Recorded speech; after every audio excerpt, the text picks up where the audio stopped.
मैं सुरजीत सक्सेना अपने YouTube channel NCERT mathematics गुरु पर आज कक्षा 8 के बच्चों के लिए एक वीडियो पब्लिश कर रहा हूं। ये वीडियो आज अभ्यास 10A का है और 10वें चैप्टर में हम आपको पढ़ा रहे हैं चतुर्भुज की रचनाएं। चतुर्भुज की रचनाओं को शुरू जब मैंने किया था, इसका पहला वीडियो पिछली बार डाला है, उसमें मैंने सब कुछ बताया है चतुर्भुज में। तीसरा प्रश्न, ये दूसरा प्रश्न आपको लगाने को भी कहा था कि ये प्रश्न हो सके तो आप लोग लगा लीजिए, हो सके तो लगा लिया हो, नहीं लगा लिया हो तो मैं आपको बता रहा हूं। प्रश्न में 3 आकृतियां दी हैं और तीनों चतुर्भुज हैं। हर आकृति में आपको लिखना क्या है? भुजाएं, शीर्ष, कोण, विकर्ण। तो ऊपर की जो 3 चीजें हैं, भुजाएं, शीर्ष और कोण, ये तो 4 होते हैं चतुर्भुज में, और विकर्ण होते हैं 2। विकर्ण क्या होता है? सम्मुख, सम्मुख का मतलब जिनका मुंह आमने सामने हो, सम्मुख कोणों को मिलाने वाली रेखा विकर्ण कहलाती है। इस चित्र को ध्यान से देखेंगे, D E F G, number 1 भुजा, नंबर 2 भुजा, नंबर 3 भुजा, नंबर 4 भुजा। तो भुजाएं, एक भुजा कौन सी हुई? डी ई, फिर दूसरी ई एफ, तीसरी एफ जी, और चौथी चाहे कहें जी डी, चाहे कहें डी जी, जी डी कह लें, ठीक। शीर्ष कौन से हैं? एक कोना डी है, दूसरा ई है, फिर एफ है, फिर जी। ये जो 4 कोने के बिंदु हैं यही शीर्ष हैं। कोण भी यही हैं, कोण डी, कोण ई, कोण एफ, कोण जी, 4 कोण। अब विकर्ण, एक विकर्ण तो आपका दे दिया है डी और एफ, दूसरा विकर्ण ये है, सम्मुख भुजा को मिलाने वाली रेखा, कौन सी? ई जी। ये चीजें आपके सामने ठीक इसी प्रकार। चतुर्भुज का नाम है यू वी डब्ल्यू एक्स। एक भुजा, दूसरी भुजा, तीसरी भुजा, चौथी भुजा। पहली भुजा क्या नाम होगा? यू वी, फिर दूसरी वी डब्ल्यू, तीसरी डब्ल्यू एक्स और चौथी एक्स यू। शीर्ष कौन से हैं? You V W x. कोण कौन से हैं? कोण यू, कोण वी, कोण डब्ल्यू, कोण एक्स। विकर्ण कौन से हैं?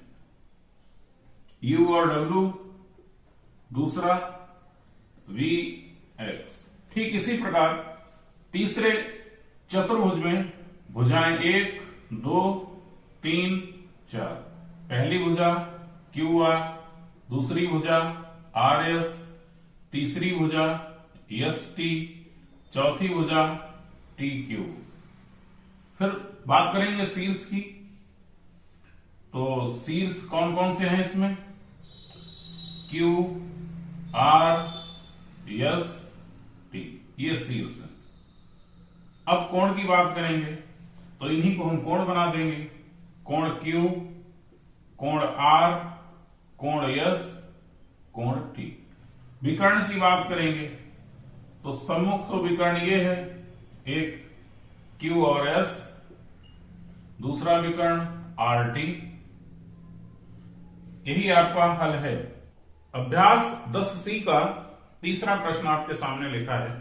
प्रश्न में कह रहा है कि किसी चतुर्भुज के 3 कोण 75, 95 और 110 अंश के हैं। 3 हो गए ना, एक 75, दूसरा 95, तीसरा 110। आपसे पूछ क्या रहा है? चौथे कोण का मान। कैसे आप बताएंगे? तरीका मैं बता रहा हूं। सबसे पहले जो प्रश्न में दिया है उसे ऐसे लिखेंगे। दिया है किसी चतुर्भुज के 3 कोण, कोण 1 75, कोण 2 95 अंश, कोण 3 110 अंश। ज्ञात क्या करना है? चौथे कोण का मान। 3 चीजें मैं अभ्यास शुरू करने से पहले लिखाता हूं। कथन, तथ्य, सूत्र। उसी में बता चुका हूं कि चतुर्भुज के चारों अंतः कोणों का योगफल 360 अंश होता है। 3 कोण आपके दिए हैं, चौथा कोण आपको पता करना है, चारों का योग आपको पता है, तो चारों के योग में से, चारों के जोड़ में से 3 को जोड़कर घटा देंगे तो चौथा कोण निकल पड़ेगा अपने आप। हम जानते हैं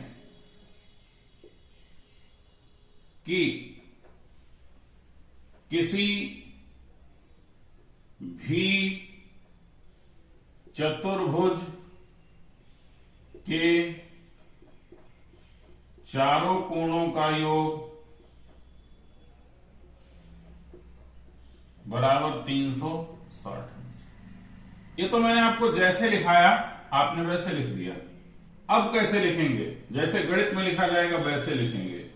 कोण 1, कोण 2, कोण 3, कोण 4 बराबर 360 अंश। इनके मान दिए हैं आपको। क्या? 75 अंश, 95 अंश, 110 अंश प्लस कोण 4 बराबर 360। इनको जोड़ें भाई।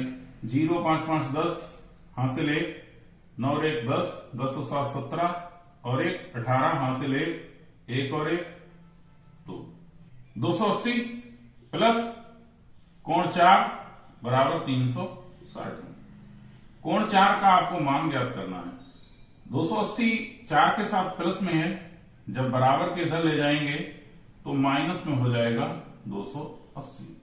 अब घटाएंगे। 0 से 0 घटेगा 0, 6 से घटेगा नहीं, 16 से 8 घटेगा 8, यहां से दाही ले ली थी तो यहां 2 ही बचा है। कुल मिला के कितना हो गया? 80। यही आपका आंसर है। अभ्यास 10A का चौथा और अंतिम प्रश्न। आज का वीडियो इसी प्रश्न के साथ समाप्त होगा। लिया है किसी चतुर्भुज के दो कोणों का योगफल 60, दो कोणों का मान 60 और 120 अंश है। दो कोण आपको दिए हैं, दिए और भी दो हैं, लेकिन उसमें कुछ पीछे से ट्रिक लगाई है ना। ट्रिक ये लगाई है कि शेष दोनों कोण समान है। आपको क्या ज्ञात करना है?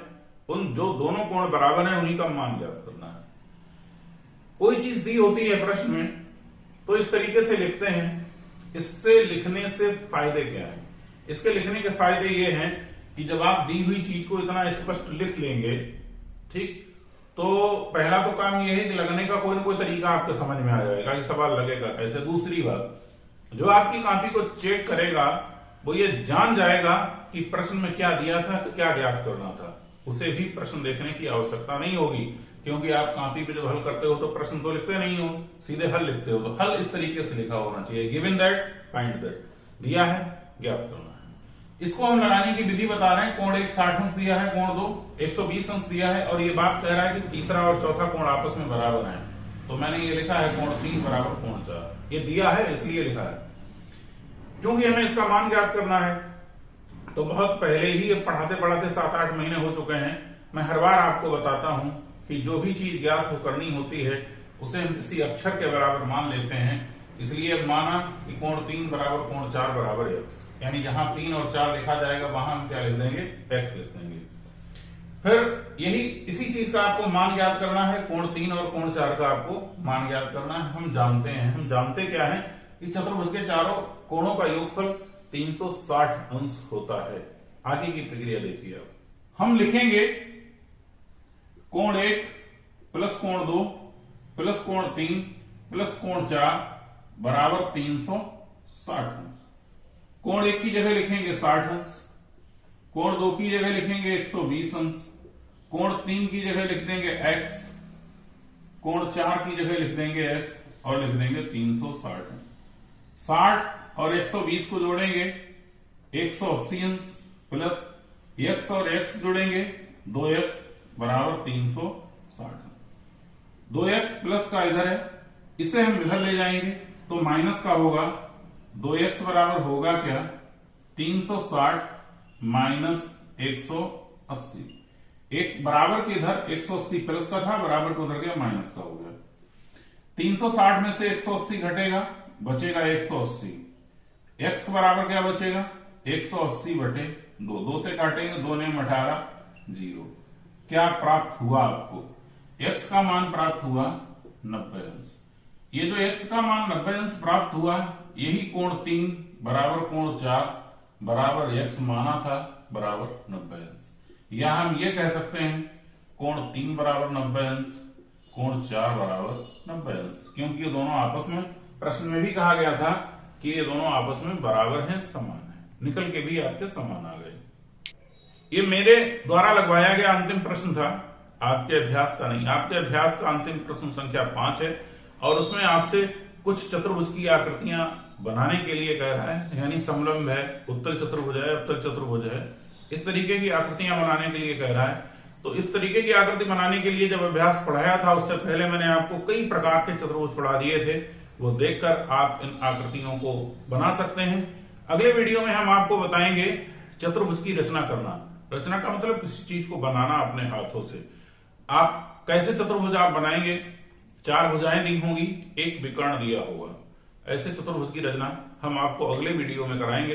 पढ़ाने का तरीका अच्छा लगता हो, बात मेरी पढ़ाई हुई समझ में आती हो तो ज्यादा से ज्यादा मेरे वीडियोज को शेयर कीजिए, हर उस बच्चे तक पहुंचे जो गणित पढ़ना चाहता हो। Thank you, all of you.